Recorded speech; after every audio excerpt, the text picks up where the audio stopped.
নমস্কার, কিষাণ বাণীর আসরে আপনাদের সকলকে স্বাগত জানাই। এই অনুষ্ঠানটি আপনারা শুনছেন ভারত সরকারের কৃষি ও কিষাণ কল্যাণ মন্ত্রকের সহায়তায়। এই মুহূর্তে আমাদের সঙ্গে আছেন ডক্টর দীপক কুমার মণ্ডল, প্রাণী চিকিৎসা আধিকারিক, রাজ্য প্রাণী স্বাস্থ্য কেন্দ্র, বোলপুর। নমস্কার দীপকবাবু। নমস্কার। কৃষি নির্ভর রাজ্য আমাদের পশ্চিমবঙ্গ। এই রাজ্যের অর্থনীতির চিত্রে গ্রামীণ অর্থনীতির ভূমিকা অত্যন্ত গুরুত্বপূর্ণ। গ্রামীণ অর্থনীতির মূল ভিত্তিই হলো কৃষিকাজ। বর্তমানে কৃষিকাজের সংজ্ঞা বদলেছে। কৃষি আজ আর শুধু জমি কেন্দ্রিক চাষবাসেই সীমাবদ্ধ নেই। তার বৃহত্তর আঙিনায় আজ যুক্ত হয়েছে মৎস্য চাষ, হাঁস মুরগি প্রতিপালন, গবাদি পশু প্রতিপালন ইত্যাদি। গ্রামীণ অর্থনীতির বিকাশে ছাগল প্রতিপালনের গুরুত্ব অপরিসীম। বিজ্ঞানসম্মত উপায়ে সঠিক জাত নির্বাচন করে যদি কৃষক বন্ধুরা ছাগল প্রতিপালনে এগিয়ে আসেন, তাহলে তা অবশ্যই লাভজনক। এই আসরে আজ আমাদের আলোচনার বিষয় গ্রামীণ অর্থনীতির বিকাশে ছাগল প্রতিপালনের গুরুত্ব। আমরা প্রথমেই জানতে চাইছি যে ঠিক কোন কোন কারণে কৃষক বন্ধুদের ছাগল প্রতিপালনে আগ্রহী হওয়া উচিত। নমস্কার।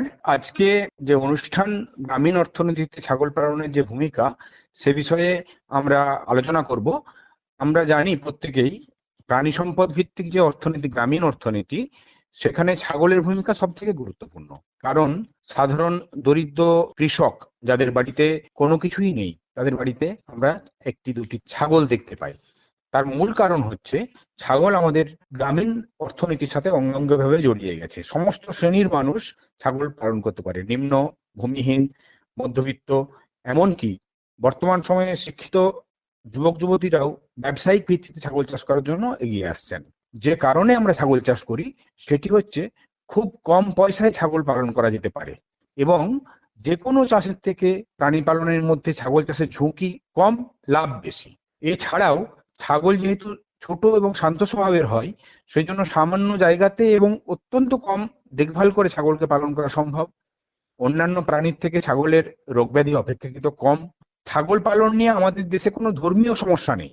ছাগলের চামড়ার দাম অপেক্ষাকৃত বেশি এবং বর্তমানে ছাগলের মাংসের যে চাহিদা বাজারগত দিক থেকে সেটা ক্রমবর্ধমান। এর ফলে বেকার যুবক যুবতী ভাইরা ছাগল চাষ করতে পারে। ছাগল চাষের ক্ষেত্রে সবথেকে গুরুত্বপূর্ণ যে বিষয়টা সেটা হচ্ছে যে এরা খুব দ্রুত বেড়ে উঠতে পারে এবং আমাদের যে দেশি ছাগল, পরবর্তী পর্যায়ে আমি আলোচনা করব, যেটাকে আমরা বাংলার কালো ছাগল বা ব্ল্যাক বেঙ্গল গোট বলি, সেটি খুব সহজেই 12 থেকে 15 মাসের মধ্যে বাচ্চা দিতে পারে। এবং ছাগলের ক্ষেত্রে এদের যে চারণভূমি, আমরা কিন্তু কৃষিকার্যের যে বাই প্রোডাক্ট এবং আমাদের বাড়িতে নিজেদের জন্য যে সবজি ব্যবহার করি, সেই সবজির ফেলে দেওয়া অংশ, ঘাস, এবং যারা ব্যবসায়িক ভিত্তিতে চাষ করছেন তারা কিছু কিছু ক্ষেত্রে সবুজ গোখাদ্য চাষ করেও ছাগলের প্রতিপালনকে খুব সহজেই লাভজনক জায়গায় নিয়ে যেতে পারছেন। অর্থাৎ প্রথমত যে বিষয়টি খুবই গুরুত্বপূর্ণ এখানে, সেটি হচ্ছে যে ছাগল প্রতিপালনে খরচ অত্যন্ত কম এবং রোগ ব্যাধির সম্ভাবনা কম থাকার কারণে ঝুঁকির পরিমাণও কম, কিন্তু লাভজনক একটি চাষ। এজন্যই গ্রামীণ অর্থনীতিতে ছাগলের গুরুত্ব অপরিসীম। আমাদের কথার সূত্র ধরেই উঠে এসেছে অত্যন্ত গুরুত্বপূর্ণ একটি বিষয়, সেটি হচ্ছে জাত। কালো ছাগল আপনি কথার মাঝেই বলেছেন। জানতে চাইছি যে ফসলের ক্ষেত্রে যেমন জাত নির্বাচন অত্যন্ত গুরুত্বপূর্ণ, এক্ষেত্রে ছাগলের জাত নির্বাচন কতখানি গুরুত্বপূর্ণ বলে আপনি মনে করেন? ছাগলের জাত নির্বাচনের ক্ষেত্রে সব থেকে গুরুত্বপূর্ণ এবং সব থেকে সুবিধাজনক অবস্থান আমাদের ক্ষেত্রে সেটা হচ্ছে যে বাংলার কালো ছাগল। এটি কিন্তু পৃথিবী বিখ্যাত। এই বাংলার কালো ছাগলকে আমরা বিভিন্ন রকম ভাবে চাষবাস করতে পারি। বছরের পর বছর আমাদের সাথে এরা নিজেদের মতো মানিয়ে নিয়েছে, আমাদের পরিবেশের সাথে খাপ খাইয়ে নিয়েছে। মূলত আমাদের পশ্চিমবাংলার প্রায় সব জায়গাতেই এই জাতের ছাগল দেখতে পাওয়া যায়। আমাদের পশ্চিমবাংলা ছাড়াও উত্তর পূর্বাঞ্চলে যে সমস্ত রাজ্যগুলি আছে সেই রাজ্যগুলোতেও কিন্তু বাংলার কালো ছাগলকে আমরা দেখতে পাই। বাংলার কালো ছাগল ছাড়াও আমরা বর্তমানে দেখেছি চাষি ভাই কৃষক বন্ধুদের মধ্যে একটা প্রবণতা লক্ষ্য করা গেছে একটু বড় আকারের ছাগল চাষ করার জন্য। সেই বড় আকারের ছাগলগুলি হচ্ছে যমুনাপুরী এবং সিরোহী। যমুনাপুরীর ক্ষেত্রে সাধারণত এরা উত্তরপ্রদেশের ছাগল, এরা বছরে একটি মাত্র বাচ্চা দেয়, এরা একটু ওজনে বেশি হয়, দেখতেও একটু বড় সড়ো হয়, সেক্ষেত্রে চাষি ভাইদের হয়তো অনেকেরই এটা, কেউ কেউ আজকাল পছন্দ করছেন 50 থেকে 55 কেজি পর্যন্ত একটা ছাগলের ওজন হতে পারে, যেখানে আমার বাংলার কারো ছাগলের ওজন 20 থেকে 25 কেজি 22 কেজি পর্যন্ত হয়। আবার কেউ কেউ সিরোহী ছাগল চাষ করছেন, কেউ কেউ তোতাপুরি বা যমুনাপুরি ছাগল চাষ করছেন। আমি সর্বশেষে কিন্তু বলবো একটি কথা, যেহেতু বাংলার কালো ছাগল পৃথিবী বিখ্যাত ছাগল এবং তার অনেকগুলি গুণ আছে, আলোচনা পর্যায়ে আমি বলবো সেগুলি, যে বাংলার কালো ছাগলই হচ্ছে একমাত্র যে ছাগল, যে ছাগলটিকে চাষি ভাইরা লাভজনক আকারে চাষ করতে পারে, কারণ সে বছরে দুবার পর্যন্ত, এমনকি 4টি পর্যন্ত বাচ্চা দিতে পারে। অর্থাৎ লাভজনক দৃষ্টিভঙ্গিতে বাংলার কালো ছাগলই একমাত্র চাষের জন্য নির্বাচন করা উচিত। একদম তাই। আমরা খুব সুন্দরভাবে জানতে পারলাম যে কোন জাতটি আমাদের নির্বাচন করা উচিত। এবারে চলে যাচ্ছি টিকাকরণ বিষয়ে। অত্যন্ত গুরুত্বপূর্ণ একটি বিষয়। ছাগলের ক্ষেত্রে এই টিকাকরণ কোন কোন বয়সে প্রয়োজনীয় বলে আপনি মনে করেন? ছাগলের ক্ষেত্রে আমরা মূলত যেটা দেখেছি, আগে যেটা ছিল না, যেহেতু বাংলার কালো ছাগল আমাদের নেটিভ ছাগল ছিল, আমাদের এই আবহাওয়াতে বড় হয়েছিল, এই রোগগুলো ছিল না। এই বাইরে থেকে আমাদের বারবেরি, সিরোহী বা যমুনাপুরি ছাগলগুলো যখন আসতে শুরু করলো, আমরা মূলত আমাদের অভিজ্ঞতায় দেখেছি 94-95 সালের পর থেকে একটি রোগ খুব মহামারী আকারে আমাদের কাছে এসে হাজির হলো, সেটি হচ্ছে পিপিআর রোগ। এই পিপিআর রোগ ভাইরাস রোগ এবং ভীষণ সংক্রামক রোগ। এই রোগটিরই টিকাকরণ আমাদেরকে করতে হয় এবং সরকারি ব্যবস্থাপনায় এই রোগের কন্ট্রোল প্রোগ্রাম আমরা চালু করেছি, পিপিআর কন্ট্রোল প্রোগ্রাম নামে। 3 থেকে 4 মাস বয়সের মধ্যে আমরা প্রাথমিকভাবে এই পিপিআর রোগের টিকাকরণ করতে পারি এবং এই টিকাকরণের যে প্রতিষেধক ইমিউনিটি ওদের তৈরি হয় শরীরে, সেটি 3 বছর পর্যন্ত স্থায়ী হতে পারে। অর্থাৎ একটি ছাগল একবার যদি আমি টিকাকরণ করি পিপিআর রোগের, 3 বছর কিন্তু তাকে টিকাকরণ করতে হবে না। এটা খুব সহজ বিষয়, চাষি ভাইরা অনেক সময় এটাতে খুব একটা গুরুত্ব দেন না। যদি গুরুত্ব দেন তাহলে ছাগলের কিন্তু 50 থেকে 60 ভাগ ঝুঁকি কিন্তু এই পিপিআর রোগের টিকাকরণের মধ্যে দিয়ে আমরা আটকাতে পারি। আচ্ছা। এছাড়াও আরেকটি ভাইরাস ঘটিত রোগ আছে যেটি চাষি ভাইদের খুব ভোগায়, সেটি হচ্ছে বসন্ত, অর্থাৎ গোট পক্স আমরা বলি, ছাগ বসন্ত বা গোট পক্স। এটিও ভাইরাস ঘটিত রোগ, এটিও ভীষণ ছোঁয়াচে রোগ। মূলত আমরা গোট পক্স নিয়ে যে সমস্যাগুলির সম্মুখীন হয় চাষি ভাইরা জানেন, পক্সের যে লিশনগুলি চোখে, মুখে, চারিদিকে, কানের উপরে বড় বড় ফসকা মতো হয় পক্সের লিশনগুলি, সেগুলি আস্তে আস্তে মুখের ভিতরে ঘা হয়ে যায়। যেহেতু ভাইরাস ঘটিত রোগ, সেই রোগটিরও টিকাকরণ করা খুব প্রয়োজন। 3 থেকে 4 মাস যে কোনো একটি টিকাকরণ আগে করে, পিপিআর কে 3 মাস বয়সে করলে 4 মাস বয়সে আমরা ছাগ বসন্ত বা গোটপক্সের ভ্যাকসিন করব, বা উল্টোটাও করতে পারি। ছাগ বসন্তের ক্ষেত্রে যেটা গুরুত্বপূর্ণ, সেটা কিন্তু পিপিআর এর মতো 3 বছর বয়স পর্যন্ত কিন্তু এর ইমিউনিটি থাকে না। ছাগ বসন্ত কিন্তু বছরে একবার করে টিকাকরণ করতে হয় বুস্টার ভ্যাকসিনেশন হিসাবে। আচ্ছা, এই যে দুই ধরনের রোগের কথা আমরা জানলাম, তার নিরাময়ের উপায়ও আমরা জানলাম। এবারের বিষয় হচ্ছে যে ছাগল চাষে ক্ষতির সম্মুখীনের জন্য প্রধান দায়ী হচ্ছে বিভিন্ন ধরনের রোগ। প্রধানত এছাড়া আর কি কি ধরনের রোগ হতে পারে এবং প্রতিকারের উপায় কি? আমি মূল দুটি যে রোগের টিকাকরণকে কেন্দ্র করে উল্লেখ করলাম, এর বাইরেও সব থেকে ক্ষতিকারক বিষয় যেটা হয় ছাগলের ক্ষেত্রে, যেহেতু ছাগল চরে খায় ঘাস চারণভূমি থেকে, সেখান থেকে ওদের কৃমির সংক্রমণটা খুব বেশি হয়। মূলত বর্ষাকালে যখন স্যাঁতস্যাঁতে জমি থাকে, ঘাসের মধ্যে ছোট ছোট শামুকের মধ্যে দিয়ে বিভিন্ন রকমের কৃমি ছাগলের শরীরে এসে বাসা বাঁধে এবং সংক্রমণ ঘটায়। হুম। সেই কৃমিগুলি মূলত 3 রকমের হয়: রাউন্ড ওয়ার্ম বা গোল কৃমি, চ্যাপ্টার কৃমি বা ফ্লুক, এছাড়াও থাকে ফিতা কৃমি বা টেপ ওয়ার্ম। এই 3 ধরনের কৃমি মূলত আমাদের ছাগলকে সংক্রমণ ঘটায় এবং এই কৃমিগুলিকে মূলত আমরা যে একটা থাম্ব রুল মেথড মেনে চলি, বর্ষার আগে একবার এবং বর্ষার পরে একবার, এই দুটি সময়ে যদি আমরা ছাগলকে কৃমিনাশক ওষুধ দিতে পারি, তাহলে কিন্তু এই কৃমির হাত থেকে 70 থেকে 80 ভাগ ক্ষেত্রে আমরা আটকাতে পারি। অর্থাৎ ছাগল চাষের ক্ষেত্রে কৃমির ওষুধ খাওয়ানো অত্যন্ত গুরুত্বপূর্ণ একটি বিষয় এবং সেটি নিয়ম করে খাওয়াতে হবে। এবারে জানতে চাইছি যে কৃষক বন্ধুরা যারা বৃহত্তর ক্ষেত্রে ছাগল চাষের কথা ভাবছেন, তাঁরা বিজ্ঞানসম্মত উপায়ে ছাগলের বাসস্থান কিভাবে নির্মাণ করবেন? ছাগল পালন করতে গেলে মূলত যদি সেটাকে কমার্শিয়ালি বা ব্যবসায়িক ভিত্তিতে করতে হয়, তাহলে 30 থেকে 35টি ছাগল নিয়ে আমরা প্রাথমিকভাবে শুরু ছাগল করতে চাষ শুরু পারি। করতে পারি এবং সেই 30 থেকে 35টির মধ্যে আমাদের একটা রেশিও থাকে, 10টি স্ত্রী ছাগল প্রতি একটি পুরুষ ছাগল। এই রেশিওতে আমাদের ছাগল চাষ করতে হয়। অর্থাৎ কিনা 30টি যদি স্ত্রী ছাগল নিয়ে কেউ খামার শুরু করতে পারে, তার ক্ষেত্রে 3 থেকে 4টি কিন্তু পাঁঠা ছাগল রাখতে হবে পরবর্তী পর্যায়ে, যাতে তাদের মধ্যে দিয়ে ক্রসিং করিয়ে বাচ্চা পেতে পারি। এখন এই ছাগলটির ক্ষেত্রে বাসস্থান সব থেকে গুরুত্ব এই কারণে, কারণ ছাগল সাধারণত যে স্যাঁতস্যাঁতে জায়গা বা ভেজা জায়গা পছন্দ করে না। একটু আকাশে বৃষ্টি হলে ছাগল চিৎকার করতে করতে মাঠ থেকে, জমি থেকে দৌড়ে চলে আসে বাড়িতে। এবং বর্ষাকালে আমরা দেখেছি ছাগল সাধারণত রাস্তার উপরে উঠে এসে শুয়ে থাকে, তারা ভেজা জায়গা পছন্দ করে না, ঘাস খাওয়ার পরে এসে শুয়ে থাকে। সেটা তো গেল চারণভূমির কথা। কিন্তু যেখানে ছাগলের বাসস্থান তৈরি করব আমরা, যেখানে থাকবে সে রাতের বেলা, সেই জায়গাটাকে হতে হবে সাধারণত শুকনো জায়গা, একটু উঁচু হতে হবে, যেখানে কোনো রকম ভাবে জল জমবে না। এখন খুব সুন্দরভাবে ছাগলের বাসস্থান করার জন্য আমরা একটা প্রোটোকল মেনটেন করি, সেটা হচ্ছে একদম মাটির উপরে না করে যদি একটা কাঠের পাটাতন বা বাঁশের পাটাতন, কাঠের পাটাতন হলেই ভালো হয়, মেঝেটা সমান হবে, একটু 3 থেকে 4 ফুট মাটি থেকে উঁচু করে তক্তার মতো করে নিয়ে সেখানে ছাগলের একদিকে ওঠা এবং একদিকে নামার মতো ব্যবস্থা করতে পারলে ছাগলের বাসস্থানটা কিন্তু স্যাঁতস্যাঁতে জায়গার হাত থেকেও তারা রক্ষা পাবে। ছাগলের বাসস্থান তৈরির ক্ষেত্রে আমাদের একটা মেজারমেন্ট আছে। একটা ছাগলের ঘর বানাতে মূলত ছাগল পিছু 6 থেকে 9 বর্গ ফুট, অর্থাৎ কিনা 1 বর্গ মিটার জায়গাকে হিসাব করে করতে হবে। 30 থেকে 35টি ছাগল যদি আমরা চাষ করি বিজ্ঞানসম্মত ভিত্তিতে, বা তারও বেশি যদি করি, এই সর্বাধিক 1 বর্গমিটার জায়গা রেখে এক একটি ছাগলের জন্য আমাদের ঘর তৈরি করতে হবে। ঘরটি মাটি থেকে উঁচু হতে হবে এবং যাতে পর্যাপ্ত পরিমাণে সেখানে আলো ঢোকে, বাতাস যাতে সহজে উত্তর দক্ষিণ দিকে ক্রস ভেন্টিলেশন হয়, যাতে করে ছাগলের পায়খানা বা পেচ্ছাব থেকে যে অ্যামোনিয়া গ্যাস নির্গত হয় তার থেকে ছাগলরা অনেক ক্ষেত্রেই অসুস্থ হয়ে পড়ে। সেই জন্য ক্রস ভেন্টিলেশনের ব্যবস্থা যেমন আমরা নিজেদের বাসস্থানের জন্য করে থাকি, পর্যাপ্ত পরিমাণে বাতাস ঢুকবে ঘরে, পর্যাপ্ত আলো ঢুকবে, মেঝে শুষ্ক হবে, মাটি থেকে একটু উঁচু হবে এবং পাশে 4 থেকে 5 ইঞ্চি যদি আমরা ইটের একটা গাঁথনি করে দিতে পারি, তাহলে ছাগলের প্রেডিটার্স এর আক্রমণ, যেমন ধরুন বর্ষাকালে সাপের আক্রমণ হতে পারে বা অন্যান্য ইনসেক্ট বাইট হতে পারে, তাহলে কিন্তু একটু যদি সিমেন্টের গাড়োয়াল বা চারিদিকে ঘিরে দিতে পারি, তাহলে কিন্তু সব দিক দিয়ে ছাগলের বাসস্থানটা একদম বিজ্ঞানসম্মত হবে এবং স্বাস্থ্যসম্মতও হবে। একদম তাই। খুব সুন্দরভাবে আমরা জানতে পারলাম যে ছাগলের বাসস্থান কেমন হওয়া উচিত, জাত কি ধরনের নির্বাচন করব, টিকাকরণ কেমন হওয়া উচিত এবং কিভাবে আমরা ছাগলের প্রতি যত্নবান হব। সময় আজ একদম শেষ।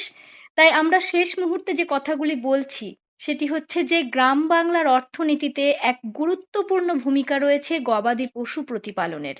ছাগল প্রতিপালন যদি কৃষক বন্ধুরা বিজ্ঞানসম্মত উপায়ে সঠিক পরিচর্যার মাধ্যমে করতে পারেন, তাহলে তা অবশ্যই লাভজনক। আশা করি আমাদের আজকের অনুষ্ঠান আপনাদের কাজে লাগবে।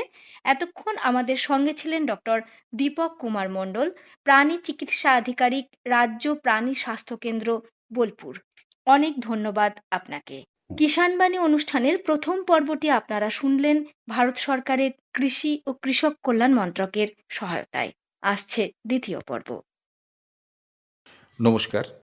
আজ কিষাণবাণীর 2টি পর্বেই আমরা গ্রামীণ অর্থনীতিতে ছাগল পালনের ভূমিকা এই নিয়ে কথা বলছি। দ্বিতীয় পর্বে কথা বলবো বীরভূম জেলার সাঁইথিয়া ব্লকের নোয়াপাড়া গ্রামের প্রগতিশীল প্রাণী পালক দেবশঙ্কর মুখোপাধ্যায়ের সঙ্গে। দেবশঙ্করবাবু, আপনাকে আমাদের এই আসরে স্বাগত জানাই। নমস্কার। আপনি কতদিন ধরে ছাগল পালন করছেন? মোটামুটি এই 2 সাল হইল। ছাগল পালনটা শুরু করলেন কেন? আমি প্রথমে দুটো গরু নিয়ে গরু পালন করে দুধ বিক্রি শুরু করেছিলাম। তো দুধ বিক্রি করে দেখা গেল যে দুধের যে হারে দাম আসছে আমার খরচাতে পোষাইল না। তার জন্য ওই যে ডাক্তাররা আসতো, ওরাই বললো যে তোমার গরু থেকে তুমি বঞ্চন ছাগল করো, ছাগল মোটামুটি তোমার লাভ আসবে। এটা দেশি গরু ছিল তো? হ্যাঁ, দেশি গরু ছিল। কিন্তু আপনি যদি জার্সি নিয়ে করে দেখতেন, বা ধরুন হলস্টিন, বা যেগুলো খুব প্রচুর দুধ দেয়, সেই ধরনের গাই যদি আপনি করে দেখতেন, তাহলে কিন্তু আপনার লাভ হতে পারতো। সেটা নিয়ে আপনি ভাবেননি কেন? যেমন বড় গাই দেখবো তেমনি তো বড় গায়ে খরচাও করতে হবে, তবে তো সেই প্রফিটটা সেই আসবে। গরুগুলোর দাম অনেক বেশি। হ্যাঁ, বড় গায়ে বড় দাম, বড় অনেক ব্যালেন্স লাগাইতে হবে। সেই জন্য দেখলাম যে অত ব্যালেন্সের থাকে, তার থেকে ছোটোর উপরে এটাই বেশ ভালো লাভ। আপনি ওই গরুগুলোকে কি বেচে দিলেন? হ্যাঁ, গরুগুলো বেঁচে দিলাম। যে গরুর ওই পুঁজি থেকেই ছাগল কিনে নিলাম আমি। আপনার 2টো গরু ছিল তো? 2টো গরু গাই ছিল। সেই 2টো বেচে কত টাকা পেলেন? ওই 30,000 টাকা মতো পেলাম। ওই 30,000 টাকা থেকে 5টা মেদি ছাগল আর একটা পুরুষ ছাগল নিয়ে এলাম। ওই 6টা ছাগলে মোটামুটি 6 মাসের মধ্যেই আবার বাচ্চা দিয়ে দিল। মোটামুটি আর 10টা বাচ্চা পেয়ে গেলাম। 5টা দিয়ে বিক্রি করতে পেলাম আমি, 5টা পুরুষ ছাগল। ওতে আমার 30,000 টাকা আমার চলে এলো। কিন্তু আপনার তো ছাগল তাহলে 10টা হয়ে গেল, কারণ আপনার 5টা ছিল আর 10টা, তার মধ্যে আপনি 5টা বেচলেন। এবার ওরা ছাড়া হতে হতে এদের তখন আবার ছাওয়ার মতো হয়ে উঠলো। এবার যখন 2বার হওয়ার পর ওই বয়স্ক ছাগল কোটা, ও কোটাকে আবার বিছে দিলাম। এই হালে এই কোটা আবার চলতে থাকলো। গোয়াল করার ব্যাপারটা বোধহয় আপনার রইল না, আপনার তো গরু ছিল। হ্যাঁ, আমার তো গরুর গোয়ালটা ছিল। ওই জন্য ওই একটু আরোখানে একটু সুবিধা হলো। গরুর যে গোয়াল, সেখানে কি ছাগল রাখা যায়? গরুর গোয়াল তো উঁচু মুচু না করলে হবে, ও তো গোছপুতে বাঁধা থাকলেই থাকে, কিন্তু ছাগল সেটা থাকবে না, কারণ ওরা একটু উঁচু উঁচু জায়গা হলে পরে থাকতে ভালোবাসে। একটু যদি বাঁশ দিয়ে মাচা মতো করা হয়, দিয়ে তারপরে ওটা মাটি দিয়ে যেমন কোটা পাড়ায়, আগেকার দিনে যে মাচা করে যেটা কোটা পারতো, বাঁশ পাতা ফাটিয়ে কোটা পারতো, ওইভাবে যদি পেরে দেওয়া হয় কিছু করে সরু করে লম্বা করে, দিয়ে নিচে তো মাটি ঢেল দিলে, যেটা বালি মাটি মতো, দিয়ে ওই দিয়ে উঠবে, ওরা ওইখানে চেপে চেপে বসে থাকবে। সিঁড়ির মতো না ঢালের মতো? ঢালের মতো করতে হবে, সিঁড়ি করে দিলে ওরা উঠতে চায় না, আর ওরা ঢালের মতো করলে দিব্যি উঠতে পারে। ঢালের মতো করে উঠে অনেকটা ওই ট্রেনের যে স্লিপারগুলো থাকে, ট্রেনের বার্থগুলো যেরকম থাকে, লোকে যেমন ট্রেনে স্লিপারে চেপে ট্রেনে যায়, মানে ওই রকম হবে। হ্যাঁ হ্যাঁ হ্যাঁ হ্যাঁ, যে ট্রেনে যেমন থাকে ঠিক ওই টাইপেরই তৈরি করতে হবে। এবার ওরা ওইগুলাতেই চেপে বসে থাকতে চাবে। চার দেয়ালে চারিদিকে গায়ে করে দিলে, মাঝখানটা ফাঁকা থাকলো, আর মাঝখান থেকে একটা ঢাল মতো করে দেওয়া হবে। করে দিলে, হ্যাঁ মাঝখান থেকে একটা ঢাল করে দিলে যেন চাপা নামাটাও ওদের হয়। আর খাওয়া? খাওয়া তো ঘাস লাগাইতে হবে, ঘাস তার মাঠে করে এনে খাওয়ানো সুবিধা নয়। নিজে ঘাস লাগালে নিজের ইচ্ছা মতো ঘাস নিয়ে এলাম, কাটলাম, দিলাম একবার ওই ভাঙা খুদ আর রাব গুড় দিয়ে একটু মাখিয়ে দিলেন, খাওয়াইলাম। ঘাসটাকে দিচ্ছেন কি করে? আলুর বস্তার ভেতর ভরে দিয়ে ছোটো ছোটো ফুটো করে দিয়ে ঝুলিয়ে দিতে হবে হাঙার দিয়ে, ওরা ওই মুখ ভরে ভরে বার করে খাবে। এমনি ফেলে দিলে নষ্ট করবে, খেতে চায় না, ওই মুতে দেবে, লেদে দেবে, করবে, আর ওটাতে লাগবে না, মুখ ভরে বার করে খাবে আলুর বস্তার ফাঁকে। ওটা চাল থেকে ঝুলিয়ে দেওয়া? হ্যাঁ, চাল থেকে ঝুলিয়ে দিলে বস্তা হাঙার করে ঝুলবে, আর ওইদিকে মুখ ভরে ওরা বার করে খাবে। এদের চড়ানোর কোনো ব্যবস্থা নেই? হ্যাঁ, চড়ানো যদি ডাঙা থাকে তাহলে হবে। আলোলে ধরুন নিয়ে যেয়ে সে কার ফসলে লাগবে, কার ইয়েতে লাগবে, অত্যাচার হবে, হবে। আর চড়ানো থেকে ওই বেঁধে খোয়ালে বেশি ভালো হয়। সারাদিন সারা রাত যদি বাঁধা থাকে, সেক্ষেত্রে তো একটা অসুখ বিসুখের ব্যাপার হয়ে যেত। না, এক জায়গায় রেখলে হবে না ছাগল, যে একই জায়গাতেই ভরা থাকলো, সে গোলেই থেকে গেল, তা থাকলে হবে না। হয়তো দিনে অন্য জায়গায় সরিয়ে দিলেন, সন্ধ্যের নাগাদ ওই গোলে ভরে দিলেন। ওর জন্য আলাদা কোনো চালাটালা করা? করতে না করলেও হয়। কিন্তু ধরুন রোদ, ঝড়, বৃষ্টি, জল ঝড় বা বৃষ্টি হলে তখন ওরা নিজেরাই চলে আসবে গোলকে। তাহলে তো আপনি বেঁধে রাখবেন না। বড় ডাকুটাকে ওই কোটাকেই বাঁধতে হয়। সব ছায়া যারা হয় তারা মা ছেড়ে যায় না। এবার ধরুন মেঘ করলো বা খুব অতিরিক্ত রোদ হলো, তখন একটু বড় কোটাকে ভরে দিলে তাহলে আপনি ছাগলা সব ধরে ঢুকে যাবে এসে। খাবারের কথা আপনি যেটা বলছিলেন সেটা একটু জানবো, যে এটার জন্য তো তাহলে জমি দরকার। হ্যাঁ, একটু পাট টান হলে পরে ভালো হয় ওই ঘাসটা লাগাবার জন্য। আপনার সেটা আছে? হ্যাঁ, আমার ওটা আছে পুকুরে পার। কতটা জমিতে ঘাস লাগাচ্ছেন? আমার এখন মোটামুটি 2 বিঘে জমি আছে। কেউ ধরুন 5টা ছাগল নিয়ে শুরু করলেন, মোটামুটি বছর খানেকের মাথায় কতগুলো ছাগল তিনি বিক্রি করতে পারবেন এবং সেই ছাগলে কতটা লাভ হবে? 5টা ছাগলে বছরে অন্তত 10টা পুরুষ ছাগল বেচতে পারবে, আর 10টা মেয়ে বা ওই ছাগল থেকে যাবে। 10টা বেচা মানে 60,000 টাকা বছরে হবেই 5টা ছাগল। 5টা ছাগলে। আচ্ছা, এবার যদি 5টাকে আরেকটু বেশি করা যায়, ধরুন 5টাকে যদি 20টা করা যায় বা 25টা করা যায়, 4-5 গুণ বাড়িয়ে দিলাম, তাহলে 4-5 গুণ বাড়িয়ে দিলে ধরুন প্রায় 2,00,000-2.5 লাখ টাকা তো বছরে রোজগার হতে পারে। হ্যাঁ, তা আসতে পারে। এখানে খরচাও হবে, পরিশ্রম হবে, জায়গা লাগবে, লাগবে। সেটা যদি কারো থাকে তাহলে অটোমেটিক করতে পারবে সে। 25টা ছাগল, এটার জন্য কত বড় গোয়াল লাগতে পারে? 25টা ছাগল রাখতে গেলে মোটামুটি ধরুন এদিকে লম্বায় প্রায় 25 ফুট আর চওড়া 10 ফুট চওড়া করে তৈরি করতে হবে। গ্রামের দিকে এই জায়গাটুকু খুব একটা বড় কিছু ব্যাপার না। হ্যাঁ, 25 ফুট বাই 10 ফুট একটা জায়গা, সেটা যদি গোয়াল বানাতে যেতে হয় ছাগলের জন্য, কতটা খরচ হবে? মোটামুটি যদি মাটি দিয়ে তৈরি হয় তাহলে প্রায় 40-50 হাজার টাকা খরচা হবে মাটি, আর পাকা করলে 1,00,000 টাকা লাগবে। ওপরের চালটা? ওপরের চালটা আপনি খড়ের দিতে পারলে কম খরচা, আর টিন আর ইয়েও লেখেন কি বেশি খরচা এই যা।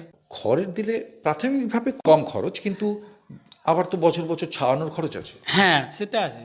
অ্যাডভেস্টার বা টিন দিলে ওই খরচাটা বছর আসবে না। এটা একবারে খরচা হবে, আর ওইটা বছর খরচা হয়ে সেই একই পড়বে হিসাব করলে। আর চাই একটা জমি, যে জমিতে ঘাস চাষ করতে হবে। আপনি যখন ছাগল পালন করলেন ঠিক তখন থেকেই ঘাস চাষ করলেন তো? ছাগলের আগে ঘাসটাকেও লাগাইতে হবে, খাবার আগে চাই। আগে ঘাস লাগাতে হবে। কীরকমভাবে চাষ করবে? ট্রাক্টর দিয়ে চষে দিয়ে তারপরে এবার যেমন গম ফেলায় ওরকম ঘাসটাকে চাষ করবে, বা শাক ফেলায় ওইভাবে চাষ করে তুলবে। ঘাসের বীজ কোথা থেকে পাওয়া যাবে? প্রথম বীজটা আমি ওই মান্ডি থেকে থেকে নিয়েছিলাম, এডি অফিস থেকে। এডি অফিস থেকে। তারপরে এখন কি বছর বছর কিনে নেন? এবার এখন ওই বীজ নিগমে কিনতে পাওয়া যায়, ওখান থেকে কিনে নিই। আচ্ছা, এটা একবার চাষ করলে কতদিন ঘাসটা চলে?